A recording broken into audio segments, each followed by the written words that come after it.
Yo, this phone has a crazy battery.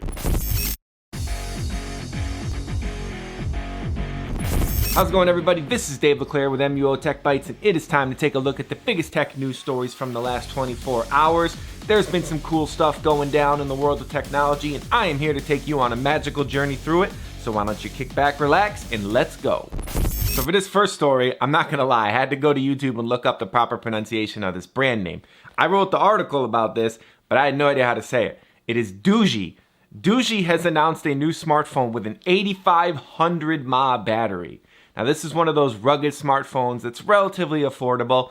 The other specs of the phone are pretty standard. There's a basic processor in it, 6 gigs of RAM, 128 gigabytes of storage. It's got a 6-inch screen. It's got Gorilla Glass on it, blah, blah, blah. All that stuff is pretty standard for a phone that's about $300, which is what this one will retail for.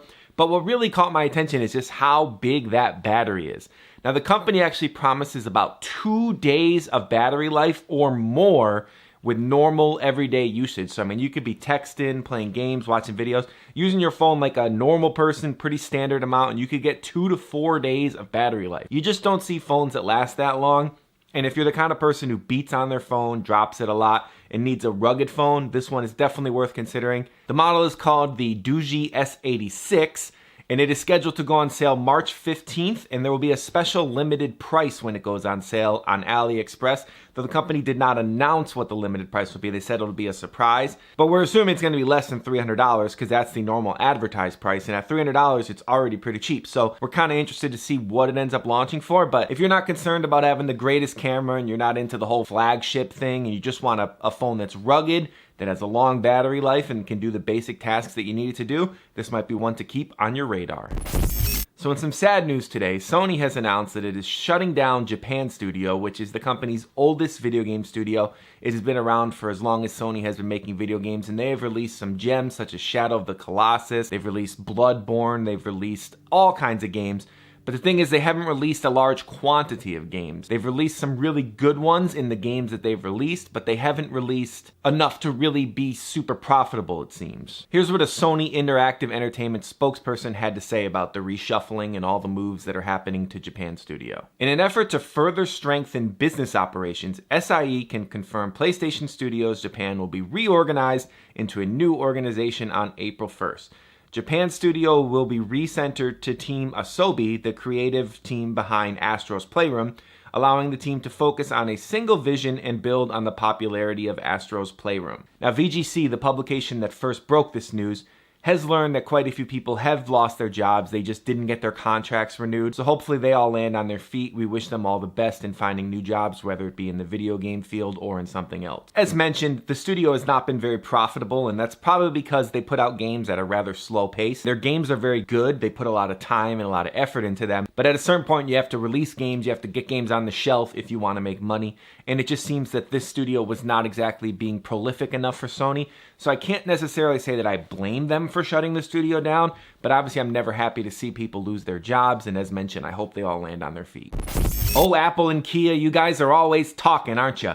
Well, now there's been some new news in the Apple car front, and Kia is back in the news again. According to a report out of Korea, Kia and Apple have signed a memorandum of understanding, which basically means that there's still a chance that Kia may end up being the company that works on the often rumored but not officially announced Apple car. Now, a source actually indicated that there are other things that the two companies can work on. Now, I'm not exactly sure what those other things might be. Maybe components to an electric car that Kia could be working on. Apple could make some of the software for it, or maybe infotainment systems Apple could work on, or maybe Kia could just contribute parts to the upcoming Apple car. Maybe Kia could contribute their engine or something like that. I mean, there's a lot of different ways that the two companies can work together. It is rather interesting to see what happens there, but hopefully somebody gets together with Apple and makes an Apple car, because I'm quite curious what exactly an Apple car will be. There's even rumors that the companies might work on an electric scooter together, which it's kind of unexpected, but would be kind of cool. I would be interested in checking out an Apple scooter, seeing if you can get Apple software running a scooter made by Kia. Might be kind of cool. It might also be terrible. We'll have no way to know until it comes out, and hopefully something comes out of this partnership at some point, because we've been going back and forth between the two, working together, not working together. Nobody seems to know what the heck is going on. So Kia and Apple, either work together or don't, but let's get to the bottom of this, okay? And our final story of the day is one that had me really excited at first, and then the more I looked into it, I was a little less excited, and now I'm still kind of excited. And that is that Canon has a new mirrorless camera coming. Apparently it has the exact same hardware as the original EOS M50, it just has some software changes. But then I got a little excited again because apparently some of those software changes are improved autofocus.